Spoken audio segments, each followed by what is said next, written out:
Different आप choices रखें। अब इस दफ़ा ऐसे लग रहा है कि जैसे उन्होंने किड्स मील की जगह मुझे डाइट फूड पकड़ा दिया। टाइम ऐसे ही पास कर रहे हैं अपना। अच्छा, यहाँ पे हमारी फ़्लाइट में ज़रा काफ़ी टर्बुलेंस हुई है क्योंकि अस्सलाम वालेकुम, उम्मीद है सब खैरियत से होंगे। मैं हूँ सुंदुस और इस वक्त बस हम जा रहे हैं। हमारी फ़्लाइट है आज लाहौर से वापसी है और रियाद वापस जा रहे हैं, सऊदीया वापस जा रहे हैं। छुट्टियाँ हमेशा ही बहुत प्लेजेंट रहती हैं, बच्चे बहुत इन्जॉय करते हैं। जैसे कि ऑलमोस्ट 1.5 मंथ बच्चों ने अपना होम टाउन में गुजारा और बहुत ही माशाल्लाह मज़ा इन्हें आया। और पाकिस्तान की तो खैर बात ही अलग है कि पाकिस्तान तो बच्चे जब भी आते हैं तो वो इन्जॉय ही करते हैं। बस इस वक्त अब हम एयरपोर्ट जा रहे हैं और एयरपोर्ट में भी थोड़ी सी चेंजेस आई हैं जो मैं देख रही हूँ इस साल, कि कुछ टर्न्स और जो हैं सारी सेटलमेंट्स इन्होंने की हैं, तो वो आपको ज़रा देख के जाना पड़ता है कि आप एक भी टर्न मिस कर देते हैं तो फिर आपको रिंग रोड से दोबारा घूम के आना पड़ता है, तो वो भी थोड़ा सा ख्याल रखना पड़ता है। बस इस वक्त अब हम एयरपोर्ट पहुँचने वाले हैं और सामान वगैरह फुल पैक है।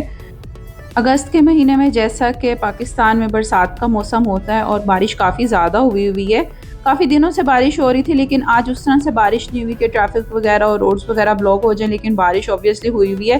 काफ़ी मौसम भी प्लेजेंट हुआ है, लेकिन अल्लाह का शुक्र है कि फ़्लाइट ऑन टाइम है। कोई भी मैंने सारी डिटेल्स वगैरह चेक की हैं। अच्छा, अब सऊदी एयरलाइंस का ये है कि ये पहले ही आपको बोर्डिंग प्रोवाइड कर देते हैं 48 आवर्स पहले ही, तो आप ऑनलाइन बोर्डिंग भी कर सकते हैं। मैंने पहले ही बोर्डिंग कर ली थी और बोर्डिंग पास जो है वो मेरे पास है इस वक्त, मैंने प्रिंट कर लिया था। लेकिन हाँ, सामान वगैरह बुक करवाना होता है तो वो एक ज़रूरी होता है।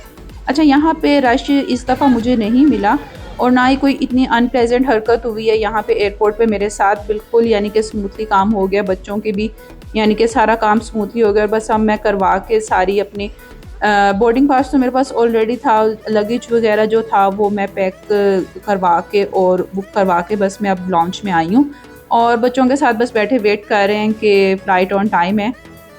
अच्छा, लगेज से रिलेटेड मैं आपको एक चीज़ बता दी जाऊँ कि आपका जो पर पीस है वो वेट आपका जो है वो 23 kg है, इससे ऊपर नहीं होना चाहिए, वरना वो फिर आपके लिए मसला होगा कि ऑन द स्पॉट आपको वो कहेंगे कि आप इसमें से अपना वेट कम करें और निकालें। और जो कार्टन वगैरह हैं वो आपके जिसे कहते हैं कि वो क्लिंग में रैप होने चाहिए, वरना वो आपको एयरपोर्ट से रैप करवाने पड़ेंगे। तो बाकी बस अल्लाह का शुक्र है सारा स्मूथली हो गया। इस वक्त अब हम जा रहे हैं, प्लेन में जा रहे हैं। बोर्डिंग का अनाउंसमेंट हो गई है। प्लेन में आने वाले फ़र्स्ट पैसेंजर मेरे ख्याल में हम ही हैं और बहुत अच्छा स्टाफ, बहुत अच्छे तरीके से सऊदी एयरलाइन का स्टाफ हमेशा से आपके साथ कोऑपरेट करता है। बस ऊपर मैंने बैग्स अपने लगेज रूम में रख दिए हैं और बहुत ज़्यादा मैंने सामान पकड़ा भी नहीं। मेरे बच्चे जो होते हैं उन्हीं की चीज़ें मैंने संभालनी होती हैं, तो बच्चों के साथ आप जब भी ट्रैवल करें तो आपको बहुत ज़्यादा सामान पकड़ना भी नहीं चाहिए। बच्चों के मैं छोटे छोटे बैग्स पकड़ती हूँ, एक आधा हैंड कैरी पकड़ती हूँ और दैट्स इट। अच्छा, आज की फ़्लाइट में यहाँ पे लेग रूम में फुट रेस्ट नहीं है, जबकि रियाद टू लाहौर की फ़्लाइट में था।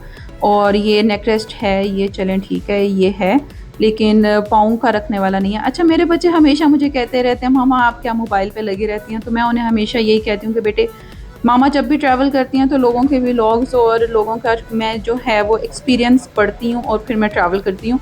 तो अगर मेरे एक्सपीरियंस से किसी को हेल्प मिल जाए तो इससे मुझे बहुत खुशी होगी। चलें जी, बस एक जिसे कहते हैं अनाउंसमेंट्स वगैरह शुरू हो गई हैं। फ़्लाइट में भी लोग आ रहे हैं और कुछ लोग जिसे कहते हैं कि थोड़े से यानी कि पीछे रह जाते हैं, तो वो उनके बारे में अनाउंसमेंट्स हो रही हैं। और इसी बीच मेरे बच्चों को भी भूख लग गई और मुझे भी, और मैं उनके ना थोड़े से स्नैक्स हमेशा कैरी करती हूँ। तो ये बस बच्चों को भी भूख लगी और मुझे भी, और हम लोगों ने बस थोड़ा सा हमने कहा कि पेट पूजा की जाए। मेरे बच्चे ट्रैवलिंग कर कर के इतने यूज़ टू हो चुके हैं कि अब बस वो फ़्लाइट में आते ही सबसे पहले उनका काम यही होता है कि वो अपना ना शॉर्ट लिस्ट करना शुरू कर देते हैं कि हमने कौन से कार्टून देखने हैं और कौन सी मूवी वगैरह हमने देखनी है या कौन सी गेम्स खेलनी है। तो बस बच्चों ने भी शॉर्ट लिस्ट करना शुरू कर दिया और इसके बीच में ही ना अनाउंसमेंट्स वगैरह शुरू हो गई हैं, जो उन्होंने आपको सेफ्टी मेजर्स बताने होते हैं उनके अनाउंसमेंट्स वगैरह शुरू हो गई हैं। अल्लाह का शुक्र है कि अब तक हमारी फ़्लाइट बहुत स्मूथ यानी कि सारा प्रोसेस हुआ है। फ़्लाइट में आने से लेके और सारा कुछ, यहाँ का स्टाफ भी बहुत ही कोऑपरेटिव होता है, बहुत ही हेल्पफुल होता है। अच्छा, वो हमें यहाँ पे ये हैंड फ्री वगैरह दे गए हैं। बच्चे जो हैं वो अभी से शुरू होने लगे हैं, लेकिन इस वक्त ऑब्वियसली स्क्रीन्स ऑक्यूपाइड हैं, अनाउंसमेंट्स वगैरह हो रही हैं क्योंकि फ़्लाइट टेक ऑफ होने लगी है। बस मोबाइल और अपनी सारे डिवाइसेस को इस वक्त एयरप्लेन मोड में किया। अच्छा, यहाँ पे सऊदी एयरलाइंस जो है आपको वाईफाई भी प्रोवाइड करते हैं और उन्होंने स्कैनर वगैरह भी दिया होता है। अगर आपने वाईफाई लेना हो इन फ़्लाइट तो आप यहाँ पहले जब बुकिंग कर रहे होते हैं उसी वक्त आप अप्लाई कर सकते हैं, तो वो आपको साथ में पासपोर्ट वगैरह भी शेयर कर देते हैं। बस यहाँ पे सफ़र की दुआ पड़ी और अब इस वक्त फ़्लाइट ऑलमोस्ट हमारी टेक ऑफ के लिए बिल्कुल रेडी है।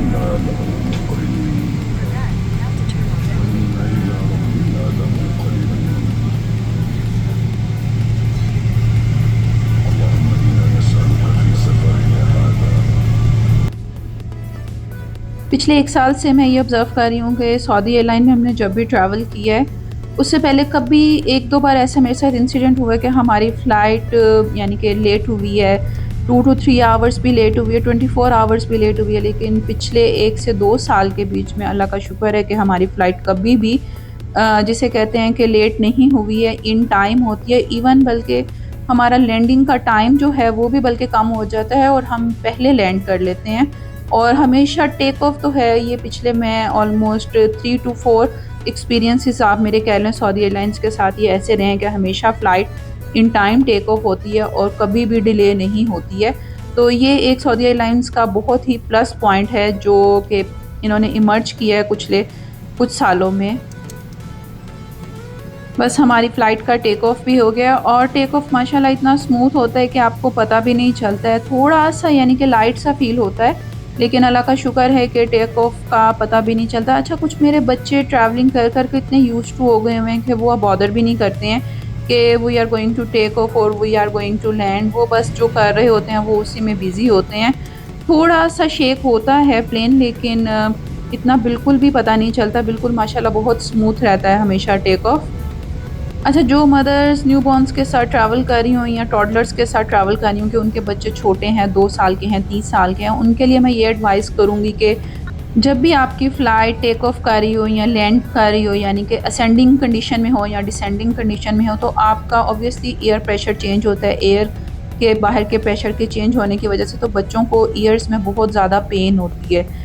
तो इस कंडीशन में या तो ईयर प्लग्स मिलते हैं स्पेशल किस्म के, आप वो अपने साथ कैरी करें, बच्चों के कानों में लगा दिया करें कि उनको पेन ना हो। या तो फिर आप ये करें कि अगर बच्चे छोटे हैं तो आप उनको फ़ीड करवा सकती हैं कि बच्चे कुछ चीज़ च्यू करते रहें या सक करते रहें, तो उससे भी उनका एयर प्रेशर जो है वो उनको तंग नहीं करता और वो ऑटोमेटिकली बैलेंस होता रहता है। तो ये मदर्स को उस वक़्त ध्यान रखना चाहिए जब वो ट्रैवलिंग कर रही हों, स्पेशली असेंडिंग के वक़्त और डिसेंडिंग के वक़्त। टेक ऑफ हो चुका है और बाहर देखने पर लाहौर के ऊपर इस वक्त लाइट्स बिल्कुल भी नज़र नहीं आ रही। इस वक्त बस ऐसे लग रहा है कि लाहौर बिल्कुल खामोश है और सो चुका है। हालांकि सो नहीं रहा था जब हम आए थे। हमारी फ़्लाइट ऑलमोस्ट 8:30 की थी टेक ऑफ हमारा, और इन टाइम हमारा टेक ऑफ हुआ है। चलें जी, बस अब मैंने स्क्रीन खोल ली है और यहाँ से मैं अब ट्रैक करना शुरू कर दूँगी। मेरा एक फ़ेवरेट काम यही है, यहाँ तो मैं मूवी देख लेती हूँ कोई, या फिर मैं ट्रैकिंग शुरू कर देती हूँ। लेकिन हमारे अनफॉर्चुनेटली हमारी सीट्स में से किसी के भी जिसे कहते हैं हैंड फ्री की जो जगह है वो बिल्कुल ठीक नहीं है और वो चल ही नहीं रही, वो यानी कि वो एक्सेप्ट ही नहीं कर रहे हैं हैंड फ्रीज़। अच्छा, मैंने इसकी कंप्लेन भी की, लेकिन वो इतने बिज़ी थे कि वो इसको शायद उन्हें पता ही था, तो उन्होंने इसको बॉदर नहीं किया और बस उन्होंने आए बाएँ शाएँ करके इस बात को जिसे कहते हैं हवा कर दिया।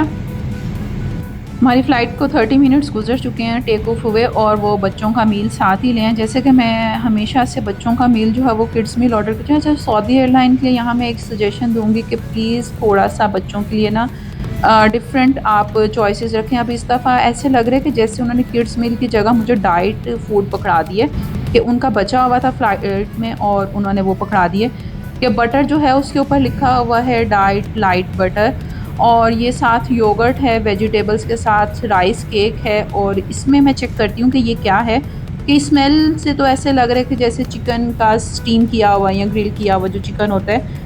रियाद से लाहौर की फ़्लाइट में बच्चों का मील जो था वो बहुत अच्छा था, कि उनको डिज़र्ट्स भी बहुत पसंद आई थी और उनके जो नगेट्स थे वो भी बहुत अच्छे थे। लेकिन इसमें है जी के बेक पोटैटोज़ हैं या वेजीज़ हैं आप कह लें, और साथ में नगेट्स थे ग्रिल किए हुए। तो बच्चे थोड़े से डिसअपॉइंट हुए। साथ ही उन्होंने ये मील मेरा भी ले आए, बड़ों का मील भी ले आए, जिसमें राइस और चिकन था और सलाद था और एक डिज़र्ट थी। अच्छा, बच्चों के मील से इस दफ़ा हमारा मील जिसे कहते हैं बड़ों का मील वो बेहतर था, कि बच्चों के मील में तो उन्होंने ना कोई जूस ऑफ़र किया ना ही कोई डिज़र्ट वगैरह ऑफ़र की। बच्चे काफ़ी डिसअपॉइंटेड थे। चलें खैर, एनीवेज़ ये सजेशन मैं उनके फॉरवर्ड कर दूँगी रिव्यूज़ में जब वो मेरे से रिव्यूज़ लेंगे। अच्छा, अब बच्चे जो हैं वो मेरे बोर हो रहे हैं, कि उनको मैंने मोबाइल टाइम भी, स्क्रीन टाइम भी उनका मैंने कहा है कि आप कम करें, और कार्टून वगैरह भी वो नहीं देख सकते क्योंकि सामने उनके वो हैंड फ्रीज़ भी नहीं चल रहे हैं। और बस वो टाइम ऐसे ही पास कर रहे हैं अपना। अच्छा, यहाँ पे हमारी फ़्लाइट में ज़रा काफ़ी टर्बुलेंस हुई है क्योंकि शायद वो समंदर के ऊपर गई है हमारी फ़्लाइट लैंड के ऊपर से, और एयर प्रेशर काफ़ी चेंज हुआ है तो काफ़ी बुरे किस्म के झटके वगैरह लगे हैं फ़्लाइट को। और सारे जिसे कहते हैं कि वो अभी डिशेस वगैरह भी उन्होंने क्लियर नहीं की थी, सामने सबके पड़ी थी तो सीट्स वगैरह सबकी बुरी तरह हिल गई हैं। अच्छा, बच्चे मेरे थोड़े से घबरा जाते हैं, लेकिन फिर जब मैं उनका हाथ पकड़ लूँ या मैं कहूँ कि आप आयतुल कुर्सी पढ़ें तो वो थोड़े रिलैक्स हो जाते हैं। बस जी, अब वो डिशेस वगैरह क्लियर करने आ गए हैं और हम ऑलमोस्ट मिडल ईस्ट के ऊपर आ चुके हैं, समंदर के ऊपर ही अभी हम ट्रैवल कर रहे हैं। मेरे पास अब इसके अलावा और कोई ऑप्शन नहीं है क्योंकि हमारे हैंड फ्री तो चल नहीं रहे हैं। और साथ साथ बस यही है कि हम अपनी सारे मोस्टली जितने 90% लोग हैं मैं जिनको देखती हूँ जिनकी स्क्रीन्स ओपन है, वो यही कह रहे हैं कि वो अपनी फ़्लाइट ट्रैक कर रहे हैं और बस उनको यही है कि जल्द से जल्द हमारी फ़्लाइट ख़त्म हो और अपनी हम डेस्टिनेशन पे पहुँचें। मैंने भी बैठे बैठे जहाज़ के सारे व्यू ले लिए, front view, back view, mirror view सारे ले लिए। और अभी भी ऑलमोस्ट हमारे यहाँ पे ऑलमोस्ट 2 आवर्स जो हैं वो फ़्लाइट के रिमेनिंग है। और मैं बस यही काम कर रही हूँ उस वक़्त से कि कितना देर हो गया, एरियल व्यू ले लो, विंग से व्यू ले लो, ताकि टाइम किसी तरह हमारा पास हो जाए। आप जब फ़्लाइट में ट्रैवल कर रहे होते हैं तो आप बड़े डिफरेंट एक्सपीरियंसेस करते हैं। अब जैसे ये देखें कि इन्होंने ब्लैंकेट सर के ऊपर भी लिया हुआ है, ये नहीं कि ऊपर से लाइट बंद कर लें, लेकिन उन्होंने अपने लाइट बंद करने की बजाय उन्होंने अपने ऊपर भी ब्लैंकेट लिया हुआ और बस सोने की कोशिश कर रहे हैं। चले जी, मैं भी सोने की कोशिश करती हूँ कि मैंने अपनी टेबल खोली है, उसके ऊपर पिलो रखा है, ब्लैंकेट रखा है कि थोड़ा सा वो सॉफ्ट हो जाए, ऊपर की तरफ करती हूँ। 10 टू 15 मिनट्स मैंने पूरी कोशिश की कि नींद आ जाए। फ़्लाइट में भी अब थोड़ा ही टाइम रह गया, ऑलमोस्ट 1 आवर रह गया और हमारी जिसे कहते हैं फ़्लाइट में बहुत खामोशी है इस वक्त, कोई शोर नहीं है, सारे सुकून से अपना बैठे हुए हैं या सो रहे हैं या अपने हैंड फ्रीज़ वगैरह म्यूज़िक वगैरह सुन रहे हैं। और मेरा अहमद बिल्कुल भी नहीं सो रहा, फुल एक्टिव बैठा हुआ है। मानू सो गई है लेकिन अहमद फुल एक्टिव बैठा हुआ है और आगे भी बिल्कुल खामोशी हुई हुई है। और सारे लोग जिसे कहते हैं ना रिलैक्सिंग मोड में है, तो मैंने भी बस अपने हैंड फ्री लगाए हैं और थोड़ी देर मैं भी यही सोच रही हूँ कि म्यूज़िक वगैरह सुन लूँ। 1 घंटा जो रह गया वो ऐसे ही पास कर लिया जाए और बाकी अल्लाह ला खैर सलाह। चलें जी, फाइनली जिसे कहते हैं ना कि लैंडिंग की उन्होंने अनाउंसमेंट्स शुरू कर दी हैं और हम रियाद के ऊपर आ गए हैं। रियाद की लाइटिंग, वाओ! रियाद की लाइटिंग आपको दूर से ही नज़र आ जाती है कि पता चलता है, और रोड्स वगैरह भी बाकायदा आपको नज़र आती हैं कि ट्रैफिक वगैरह की भी। आप जब थोड़ा सा नीचे आ जाते हैं, आप अपनी जिसे कहते हैं ऑल्टीट्यूड थोड़ा सा नीचे आपका आ जाता है फ्लाइट का, तो आपको रोड्स वगैरह भी नज़र आती हैं। और इवन इस दफ़ा तो ऐसा था कि ब्रिजेस के बिल्कुल यानी कि फ़ील हो रहा था कि हम बिल्कुल ब्रिज के ऊपर से लैंड कर रहे हैं, उनकी तरफ से जा रहे हैं। अगर हम ओवरऑल फ़्लाइट अपनी देखें तो माशाल्लाह हमारी फ़्लाइट बहुत स्मूथ रही। बस एक जगह ऐसी थी कि जहाँ पे काफ़ी से कहते हैं पूरा टर्बुलेंस हुआ, लेकिन वो ऑब्वियसली एयर प्रेशर चेंज होने की वजह से होता है, तो इसमें आपको थोड़ा सा अपने आप का अपना दिल मजबूत रखना चाहिए। चलें जी, रियाद आ गया है और लाइट्स वगैरह बिल्कुल सामने क्लियर नज़र आ रही हैं और we are near to land almost. अच्छा, इस पर हमारी फ़्लाइट में जो अभी हम आए हैं लाहौर टू रियाद की फ़्लाइट में, तो हमारी कैप्टन जो थी वो एक फ़ीमेल खातून थी और बहुत ही अच्छे तरीके से जिसे कहते हैं कि उन्होंने पूरी फ़्लाइट कैरी की और बहुत ही अच्छे तरीके से पीसफुली और स्मूथली अपनी फ़्लाइट को वो लेकर आई हैं। Hats off to you. और जिसे कहते हैं कि बस इस वक्त हम नियर टू लैंड हैं और रियाद की लाइटिंग बहुत ही ज़बरदस्त किस्म की लग रही है। जैसे जब मैं पहले रियाद आती थी, जब शुरू में हम सऊदीया मूव हुए थे, तो बहुत वियर्ड लगता था कि आप किसी स्ट्रेंज सिटी में इस तरह से आ रहे हैं और आपने वहीं रहना है। लेकिन अब ऐसे लगता है कि जैसे आपका दूसरा घर है। ऑब्वियसली यहाँ पे हम रहते हैं, यहाँ के हम रेजिडेंट हैं, हमारे बच्चों की एजुकेशन सिस्टम हमारा सारा यही है। तो अब यहाँ से जिसे कहते हैं ना कि हमारे माइंड में एक होता है कि अब ये हमने काम करना है, अब ये काम करना है। और जैसे आप नीचे देख सकते हैं साथ साथ कि सड़कें भी नज़र आ रही हैं और उनके इर्द गिर्द खड़े हुए फूड ट्रक भी नज़र आ रहे हैं छोटे छोटे। चलें जी, it's time to land now.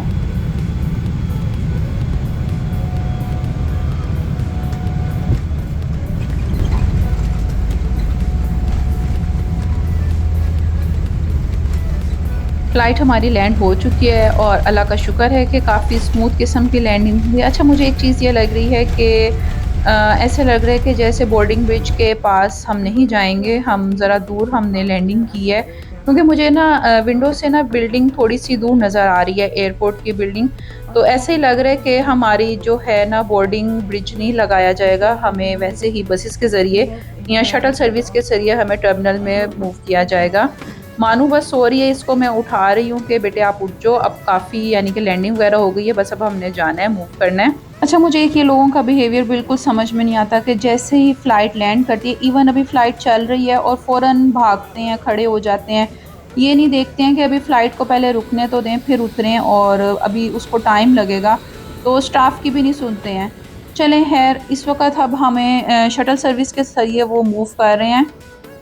जैसा कि आप जानते हैं कि किंग खालिद इंटरनेशनल एयरपोर्ट को इन्होंने काफ़ी एक्सटेंड कर दिया, काफ़ी यहाँ पे जिसे कहते हैं कि एयरपोर्ट को बढ़ा दी है, तो फ़्लाइट्स भी ऑब्वियसली बहुत ज़्यादा होती हैं। तो बस इस वक्त अब हमें शटल सर्विस के ज़रिए मूव कर रहे हैं। शायद माइट भी के बोर्डिंग ब्रिज अवेलेबल ना हो कोई, तो इस वक्त अब हम बिल्डिंग में जा रहे हैं शटल सर्विस के थ्रू। वहाँ पे जाके बस हम अपना जिसे कहते हैं कि पासपोर्ट्स और वीज़ास वगैरह स्टैंप वगैरह करवाएंगे, दैट्स इट। और उसके बाद फर्दर हम सामान के लिए बेल्ट जोन की तरफ जाएंगे। अच्छा जी, ये मैं बस अपना पासपोर्ट्स वगैरह स्टैम्प करवा के आ गई हूँ लगेज के लिए, और यहाँ पे बड़ी-बड़ी स्क्रीन्स लगी होती हैं, उसके ऊपर आपके फ़्लाइट नंबर के साथ लिखा होता है कि आपका लगेज कौन से बेल्ट पे आएगा, कौन से बेल्ट नंबर पे आएगा। अच्छा, इसके अलावा ये है कि आपको पोर्टन यहाँ पे पोर्टल लेना पड़ता है सामने, अगर आप सामान वगैरह नहीं उठा सकते। तो यहाँ पे आप अगर आप कार्ड के थ्रू भी आप पेमेंट कर सकते हैं, या आप उसको कैश भी दे सकते हैं पोर्टर को। 35 एसआर आपने देने हैं, और उसकी आप यानी कि फिर वो ट्रॉली लेके आपके साथ आ जाएंगे, और इस तरह से आप उसको पोर्टर को हायर करेंगे। अल्लाह का शुक्र है, आज सामान आने में भी कोई इतना ज़्यादा मसला नहीं हुआ, बस टाइम पे सामान आ ही गया है।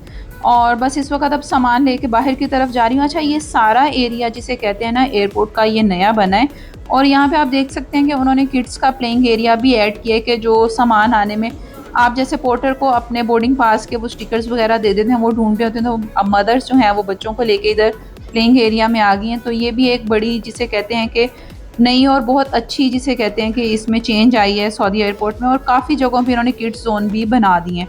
चलें जी, बस यहाँ से इस वक्त अब हम जा रहे हैं, बाहर की तरफ जा रहे हैं। बाहर जाने से पहले हमने अपना सामान चेक करवाना है। वो एक अलहदा रूम बनाया हुआ है उन्होंने, और उसमें से आपका सामान पोर्टर ही जो है वो लेके गुजरता है, और सारा सामान आपका चेक हो जाता है। बस फाइनली इस वक्त अब हम एयरपोर्ट से बाहर आ रहे हैं, और अपनी दुआओं में बहुत ज़्यादा याद रखिएगा। And don't forget to subscribe, share and comment my channel. और अगर आपका कोई भी सवाल हो तो आप मेरे से कमेंट सेक्शन में पूछ सकते हैं। Until my next vlog, Allah Hafiz.